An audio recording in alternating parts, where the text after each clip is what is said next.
দর্শক বন্ধুরা, একবার ভেবে দেখুন তো, বিগত প্রায় 25 বছর ধরে অন্তত 4টি রাজ্যের সীমান্ত পেরিয়ে চুরাইবাড়ি দিয়ে রাজ্যে অন্তত 9টি থানার সামনে দিয়ে ফেনসিডিল, কোরেক্স, রিকুডেক্স গাড়িগুলো রাজ্যে আসে, ধ্বংস করে রাজ্যের যুব সমাজকে।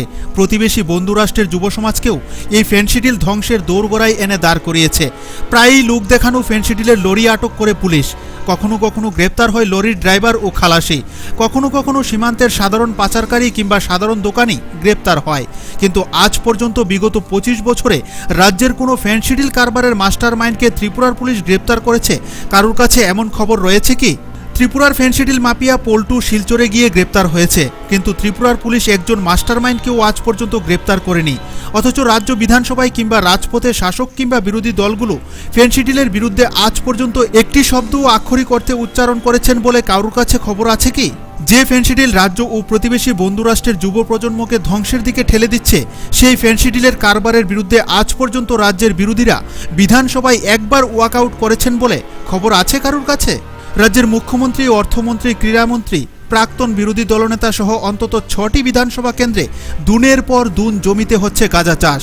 মুখ্যমন্ত্রী, অর্থমন্ত্রী কিংবা প্রাক্তন বিরোধী দলনেতা সকলেই দুধারের গাঁজা ক্ষেতের মাঝখানের রাস্তা দিয়েই নিজ বিধানসভা কেন্দ্রে যান। স্ব এলাকার থানার চতুর্দিকেই রয়েছে গাঁজা ক্ষেত, তবু সবাই পুত্রস্নেহে অন্ধ ধৃতরাষ্ট্রের ভূমিকায়। রাজনীতি ও প্রশাসনের মদত ছাড়া অপরাধ জগৎ চলতে পারে না, এটাই বিজ্ঞান। ঠিক তেমনি সুদূর বার্মা থেকে মিজোরাম হয়ে দামছড়া থানার ওসি কিরণ শঙ্কর চৌধুরীদের পকেটে কাঞ্চনমল্ল গুজে দিয়ে রাজ্যে আসছে ব্রাউন সুগার ও চরসের মতো জীবন হানিকর নেশাপণ্য। বাংলাদেশ দিয়েও বিএসএফের সাথে মানিব্যাগের গরমাগরম খেলায় আসছে ব্রাউন সুগারের প্যাকেট।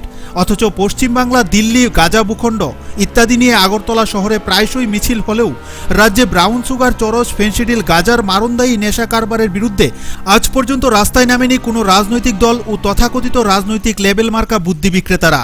এভাবেই রাজনেতা, পুলিশি প্রশাসন ও ড্রাগ মাফিয়াদের ত্রিবেণী সঙ্গমে রাজ্যে চলছে নেশার মেক্সিকান ওয়েব। নিউজ ভ্যানগার্ডের আজকে 6ষ্ঠ পর্বে আমরা তুলে ধরার চেষ্টা করেছি রাজ্যের যুব রাজনীতিবিদদের বক্তব্য। এই সকল জীবনহানিকর নেশার রাজ্যে অবাধে প্রবেশ এবং ভবিষ্যতের কারিগরদের ধ্বংসের পথে এগিয়ে যাওয়ার পথ সুগম করার পেছনে কারা দায়ী এবং আগামী দিনে এর থেকে পরিত্রাণের লক্ষ্যে যুব নেতারা কি ভূমিকা নেবেন, এই প্রশ্নের উত্তর জানতে চাইলে বিজেপি যুব মোর্চার রাজ্য সভাপতি টিঙ্কু রায় গোটা বিষয়ের পরিপ্রেক্ষিতে রাজ্য সরকারকে দোষীর কাঠগড়ায় দাঁড় করিয়েছেন।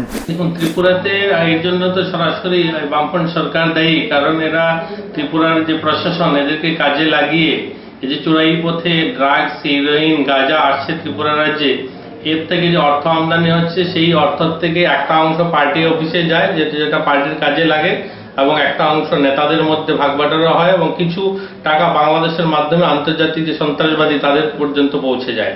সেটার অনেক প্রমাণ রয়েছে যে ত্রিপুরার যে আর এই গাজার এবং ফেনসিডিল যেগুলো যায় সেটা আমাদের মানিক সরকার মুখ্যমন্ত্রী উনার বাড়ির পাশ দিয়ে, উনি যে কেন্দ্রের থেকে আসেন সেই কেন্দ্রে দিয়ে যায়। সরকারের বিরুদ্ধে গভীর ষড়যন্ত্রের অভিযোগ তুলেছেন তৃণমূল যুব কংগ্রেস সভাপতি সুশান্ত চৌধুরীও।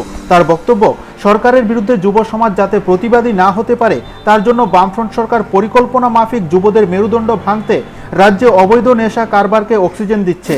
রাজ্য সরকার ভালো করেই বুঝতে পারে যে যুবকরা যদি প্রতিবাদী হয় তবে এই সরকার আর বেশি দিন টিকে থাকবে না। তাই কি করতে হবে? ষড়যন্ত্র করে যুবকদের মেরুদণ্ডটা ভেঙে দিতে হবে, যাতে করে তারা প্রতিবাদের ভাষাটা হারিয়ে ফেলে, যাতে প্রতিবাদ করার সাহস বা প্রতিবাদ করার যে মানসিকতা, টেনাসিটি, সেটা যেন নষ্ট হয়ে যায়। আজকে তাই যুবকদেরকে চাকরির ললিপপ দেখানো হচ্ছে, সময় পেরিয়ে যাচ্ছে, বয়স পেরিয়ে যাচ্ছে, চাকরি পাচ্ছে না, হতাশাগ্রস্ত হচ্ছে। হতাশাগ্রস্ত হয়ে সেই যুবকরা মানসিক ভারসাম্য হারাচ্ছে এবং বিভিন্ন নেশা সামগ্রী তারা গ্রহণ করতে শুরু করছে তাদের হতাশা থেকে নিজেদেরকে বাঁচানোর জন্য। এটা কুপথে, বিপথে তাদেরকে পরিচালিত করা হচ্ছে এই বামফ্রন্ট সরকারের কাছে।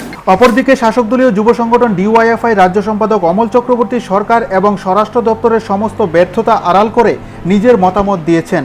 কাঞ্চনমল্লের বিনিময়ে ম্যানেজ হয়ে যাওয়া একাংশ খাকি উর্দিদারীদের দুধে ভাতে রেখেই নেশা সহ সকল অবৈধ কাজকারবারের বিরুদ্ধে এগিয়ে আসার জন্য সকলের প্রতি উপদেশ দিয়েছেন তিনি।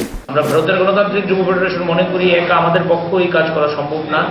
আমাদের সমস্ত স্তরের ক্লাব, বিভিন্ন এনজিও, বিভিন্ন সামাজিক সংগঠন সবাই মিলে যদি এই যে আমাদের সমাজকে যে সর্বনাশের দিক থেকে নিয়ে যাওয়ার ক্ষেত্রে যে নেশা, এটার বিরুদ্ধে, সেখানে শুধু নেশা কেন, কোথাও কোথাও জুয়া এই সমাজকে ধ্বংস করে দিচ্ছে, এগুলির বিরুদ্ধে সচেতনতা এবং প্রতিবাদ প্রতিরোধের মধ্য দিয়ে এগুলো মোকাবেলা করা সম্ভব। আমরা মনে করি আমাদের রাজ্যের পুলিশ প্রশাসন এই ব্যাপারে যথেষ্ট তৎপরতার সহিত, আমরা তাদের কাছে গেছি, তারা অনেকগুলো কথা বলেছে। তাদের হাতে সব আইন নাই, ভারতবর্ষের আইনটাই এমনভাবে তৈরি, পুলিশ ইচ্ছা করলেই একজন যিনি ধরেন এই ব্যবসার সাথে যুক্ত একজনকে ধরলেই দেশের যা আইন, এই আইনে পুলিশ ইচ্ছে করলেও তাকে আটকে রাখতে পারে না। সুতরাং কতগুলো আইনের দিক আছে, পুলিশকে সব দোষারোপ দিলে তো ঠিক হবে না। অমলবাবুর বক্তব্য অনুযায়ী এ রাজ্যের পুলিশ প্রশাসন যথেষ্ট দায়িত্ব নিয়ে কাজ করছে। আর এখান থেকেই একটা প্রশ্ন তো উঠতেই পারে, প্রশাসন যদি সঠিকভাবে কাজ করেই থাকে তাহলে হাত বাড়ালেই ড্রাগস, চরসের মতো জীবনহানিকর নেশাপণ্য কিভাবে পাচ্ছেন একাংশ যুবক যুবতী? যতই শাক দিয়ে মাছ ঢাকার চেষ্টা করা হোক না কেন, প্রশাসনের পাশাপাশি রাজনৈতিক পৃষ্ঠপোষকতা ছাড়া সমাজে অপরাধ জগৎ কখনোই টিকে থাকতে পারে না। এটাই বাস্তব। এই কথাটাই শেখায় সমাজ বিজ্ঞান। Bureau report, news vanguard.